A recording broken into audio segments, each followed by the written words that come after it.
Welcome to my channel commerce funda. आज जो है हम यूनिट 3 में 3 चैप्टर आपको दिए गए हैं, उसमें जितने डिफरेंसेस आपको दिए गए हैं उसके रिगार्डिंग हम आज का जो वीडियो है ये हम बनाने जा रहे हैं। इनमें जो चैप्टर्स हैं जो आप देख रहे हैं, reconstitution of partnership firm, admission of a new partnership firm और रिटायरमेंट और डेथ। इसमें सबसे पहले जो अपने को डिफरेंस दिया गया है वो दिया गया है सेक्रीफाइस रेशो और गेनिंग रेशो में क्या डिफरेंस है। सेक्रीफाइस का मतलब क्या होता है कि जो पार्टनर, यदि कोई नया पार्टनर आता है तो पुराने पार्टनर जो है उनके प्रॉफिट शेयरिंग जो होते हैं वो क्या हो जाते हैं, रिड्यूस हो जाते हैं, कम हो जाते हैं। गेनिंग रेशो की जब हम लोग बात करते हैं तो अगर मान लीजिए 4 पार्टनर में से कोई एक पार्टनर रिटायर हो जाता है या उसकी डेथ हो जाती है तो उसका जो शेयरिंग रेशो है वो बाकी रिमेनिंग जो पार्टनर है उनको वहां पर मिलने लग जाता है। तो इसके रिगार्डिंग आज हम ये जो डिफरेंस बिटवीन है वो बता रहे हैं। तो सबसे पहले आपको जो दे रखा है basis of the difference sacrifice ratio और गेनिंग रेशो। सबसे पहले अगर हम लोग बात करें तो मीनिंग की बात करते हैं, sacrifice their share in favour of new partner और अदर पार्टनर्स। जैसा मैंने आप लोगों को बताया है कि जब कोई नया पार्टनर एडमिट होता है या एडमिशन लेता है तो जो पुराने पार्टनर है उसमें से वो अपना कुछ हिस्सा या पार्ट जो है वो नए पार्टनर में क्या करते हैं, सेक्रीफाइस करते हैं। तो उसको उस समय जो रेशो कैलकुलेट किया जाता है वह सेक्रीफाइस रेशो जो है वो कहलाता है।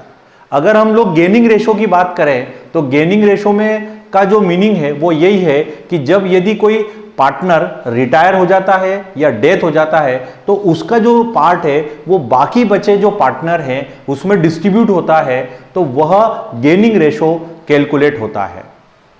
अब हम बात करें व्हेन या टाइम, ये कब कैलकुलेट किया जाता है, तो सेक्रीफाइस रेशो जो है वह तब कैलकुलेट किया जाता है जब कोई नया पार्टनर एडमिट होता है, एडमिशन लेता है। और गेनिंग रेशो तब कैलकुलेट किया जाता है जब कोई पार्टनर या तो रिटायर्ड होता है या उसकी डेथ हो जाती है।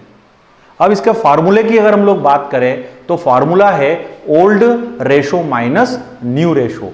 ओल्ड मतलब जो पुराने पार्टनर्स का जो रेशो है और जो नए पार्टनर का जो रेशो है वो दोनों में के बीच में डिफरेंस निकाला जाता है, तो वह जो रेशो निकल के आता है वो सेक्रीफाइस रेशो कहलाता है। अगर हम गेनिंग रेशो की बात करें तो new ratio minus old ratio, उससे हम लोग क्या कर सकते हैं, नया जो कैलकुलेशन जो है वो गेनिंग रेशो वहां पे कैलकुलेट कर सकते हैं। इफेक्ट, इससे क्या इफेक्ट पड़ता है, अभी जब स्टार्ट हमने करा था वीडियो उसमें मीनिंग में मैंने आपको बताया था कि यदि कोई पार्टनर एडमिट होता है या एडमिशन लेता है तो जो पुराने पार्टनर है उनका रेशो क्या हो जाता है, रिड्यूस हो जाता है।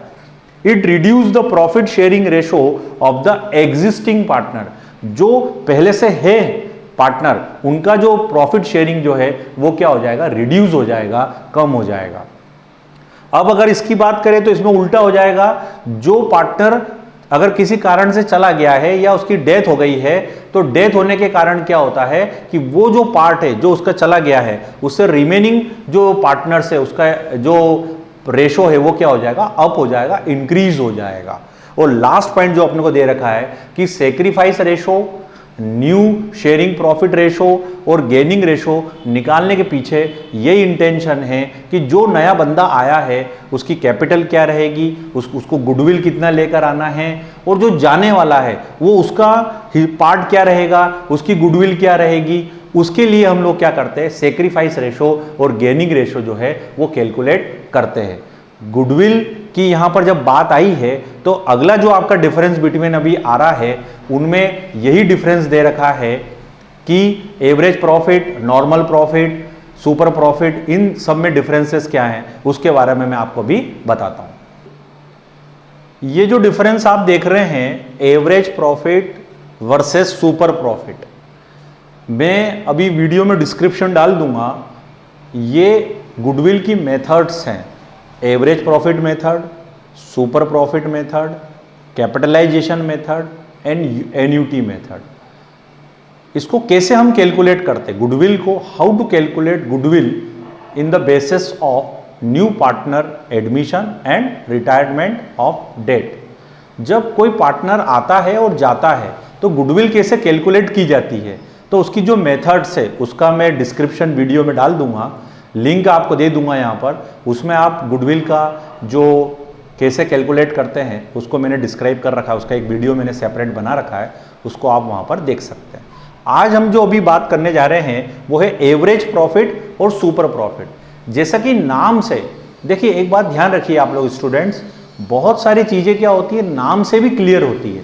एवरेज प्रॉफिट, एवरेज प्रॉफिट का मतलब क्या होता है?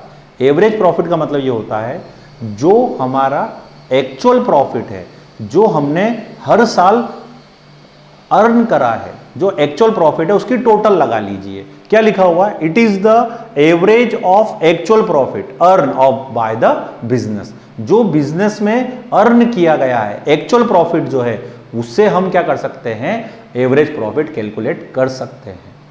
अब उसको कैसे कर सकते हैं एक बार मैं पहले उसको पूरा क्लियर कर देता हूं। जैसे मान लीजिए 2002, 3, 4 में आपने 5-5 हजार रुपए अर्न करे हैं, ये एक्चुअल प्रॉफिट है, इसको अब एवरेज निकालना है तो 5000, 5000 और 5000, 15,000 divided by number of years, जो आप यहां पे देख रहे होंगे टोटल प्रॉफिट। तो टोटल प्रॉफिट तो 3 साल का प्रॉफिट कितना हो गया आपका? 15,000। नंबर ऑफ ईयर्स कितने हो गए आपके? 3। तो आपका जो एवरेज प्रॉफिट आएगा वो कितना आ जाएगा? 5000 एवरी ईयर आ जाएगा। अब अगर हम लोग बात करें सुपर प्रॉफिट, सुपर प्रॉफिट का मतलब क्या होता है? जितना हम सोचते हैं कि हमको इतना प्रॉफिट होगा, जो हमारी डिजायर है, जो हमारी इच्छा है, जो हम एक्सपेक्ट करते हैं, और उससे अगर ज्यादा हम अर्न कर लेते हैं। अगर मान लीजिए कि हमने सोचा है कि हमारे 60% कम से कम बनेंगे और आपके 70% अगर बन जाए, तो जो 60% है वो नॉर्मल प्रॉफिट है।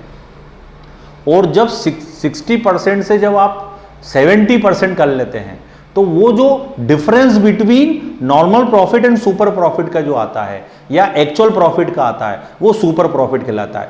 इट मींस जो आपका एक्चुअल प्रॉफिट है उसमें से नॉर्मल प्रॉफिट को अगर हम लोग कम कर देंगे, जैसा आप ये फॉर्मूला देख रहे होंगे, एक्चुअल प्रॉफिट में से नॉर्मल प्रॉफिट को हमने क्या कर दिया? कम कर दिया। 70% माइनस 60%, तो सुपर प्रॉफिट जो आएगा वो कितना कहलाएगा? 10% कहलाएगा। फार्मूले की बात कर लेते हैं, वही total profit divided by number of years हो जाएंगे, इधर actual profit minus normal profit हो जाएगा। अब ये जो मेथड है एवरेज प्रॉफिट कहां यूज किया जाता है? ये कौन कौन सी मेथड की गुडविल की कैलकुलेशन में यूज किया जाता है? तो ये एवरेज प्रॉफिट मेथड में यूज किया जाता है, सुपर प्रॉफिट मेथड में यूज किया जाता है, और कैपिटलाइजेशन मेथड जो होती है उसमें भी एवरेज प्रॉफिट जो है कैलकुलेट किया जाता है।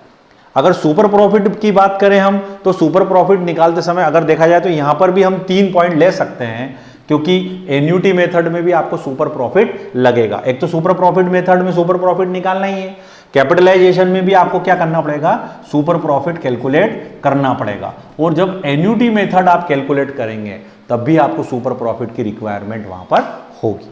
नेक्स्ट पॉइंट है आपकी गुडविल मेथड हो गई, comparison with normal profit. Average profit will be less और more than normal profit. Average profit will be less, मतलब एवरेज प्रॉफिट जो है वो कम भी हो सकता है और ज्यादा भी हो सकता है नॉर्मल प्रॉफिट से, पर सुपर प्रॉफिट जो है वो नॉर्मल प्रॉफिट से हमेशा क्या होता है? ज्यादा होता है। और लास्ट पॉइंट दे रखा है इन्वेस्टेड कैपिटल।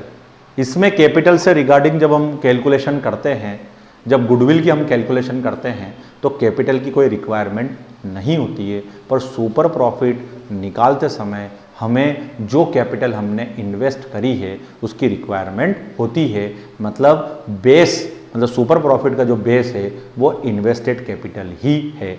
अब नेक्स्ट जो आपका डिफरेंस आ रहा है वो है सुपर प्रॉफिट और नॉर्मल प्रॉफिट। जो लास्ट डिफरेंस हम देख रहे हैं यहाँ पर वो है normal profit versus super profit. Normal profit का मतलब क्या होता है? नॉर्मल प्रॉफिट का जो मतलब, जो मीनिंग है वो दे रखा है, it is expected profit on the basis of goodwill invested. एक एग्जाम्पल के थ्रू मैं आपको समझाना चाहूंगा यहाँ पर। जब कोई बिजनेस हम लोग स्टार्ट करते हैं तो उस बिजनेस को करने से पहले हम उसी टाइप का कोई बिजनेस पहले से जो रन हो रहा है उस व्यापारी से या उस जो ऑनर है उससे बात करते हैं कि यदि मान लीजिए कि हम बिजनेस में 50,000 रुपये हम कैपिटल इन्वेस्ट कर रहे हैं तो हमको नॉर्मल प्रॉफिट कितना हो जाएगा, तो बोलता है कि आप अगर 50,000 अगर आप मिनिमम अमाउंट से अगर इन्वेस्ट करते हैं तो आपको 10% तो आप नॉर्मल कमा लेंगे। इट मीन्स 50,000 इंटू 10/100, ये इसका फार्मूला हो गया। Capital employed 50,000 into 10 divided by 100, मतलब आप 50,000 रुपये अगर कैपिटल इन्वेस्ट करते हैं उसका 10% मतलब आप 5,000 रुपये गुडविल, 5,000 रुपये प्रॉफिट आप कमा लेंगे। ये कौन सा प्रॉफिट हो गया आपका, नॉर्मल प्रॉफिट हो गया। पर जब हमने पैसे लगाए, जब हमने कैपिटल इन्वेस्ट करी और हमारा जो बिहेवियर है और हमारा जो प्रोडक्ट है उस बेसिस पे हमको क्या हुआ, 5,000 रुपये की जगह 7,000 रुपये का प्रॉफिट हुआ, तो वो एक्चुअल प्रॉफिट है। Actual profit difference between normal profit, या नॉर्मल प्रॉफिट से जब एक्चुअल एवरेज नेट प्रॉफिट जो है वो नॉर्मल प्रॉफिट से जब ज़्यादा आ जाता है तो फार्मूला क्या हो जाता है आपका यहाँ पे, actual profit minus normal profit. 7,000 minus 5,000 तो कितना हो जाएगा, 2,000। तो नॉर्मल प्रॉफिट जो होता है वह सुपर प्रॉफिट से क्या होता है, कम होता है, ठीक है। और एक्चुअल जो है वो एक्चुअल में से आप क्या करेंगे, नॉर्मल प्रॉफिट को माइनस कर देंगे तो सुपर प्रॉफिट आ जाएगा। अब क्या दे रखा है, it is the excess of actual profit over normal profit. Normal profit से जब ज़्यादा चला जाता है तो यहाँ पर हम सुपर प्रॉफिट कह सकते हैं।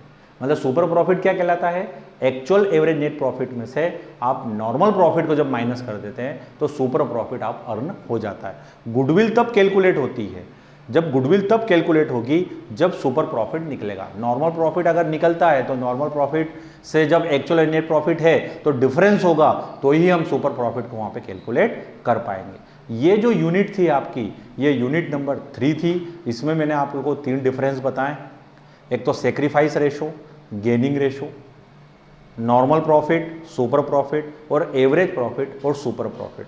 नेक्स्ट वीडियो जो है वो पार्टनरशिप का ही, आपका जो डिसोल्यूशन ऑफ पार्टनरशिप फर्म है उसके बारे में मैं आपको एक्सप्लेन करूंगा। Thank you very much.